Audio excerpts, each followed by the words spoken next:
இன்னைக்கு ஸ்டாலின் இப்ப கொஞ்சம் பேச்ச நிறுத்திட்டார். இதுக்கு முந்தி பாத்தீங்கன்னா 10 ஆண்டு காலம் அதிமுக ஒன்னும் செய்யல, 10 ஆண்டு காலம் இருண்ட ஆட்சி அப்படின்னு பேசிட்டு இருந்தார். இவர் 4 ஆண்டு காலம் உருண்டு ஓடி போய்விட்டது. இன்னும் 1 வருஷம் இருக்குது. 13 அமாவாசை தான் இந்த ஆட்சிக்கு, 13 அமாவாசை தான் இருக்குது.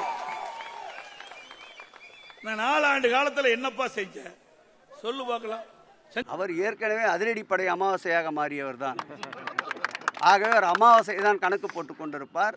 எங்கள் தலைவர், எங்கள் முதல்வர் தமிழக மக்களுடைய நலனை கணக்கிட்டு ஆட்சி நடத்துபவர், ஆட்சி செய்து கொண்டிருப்பவர்.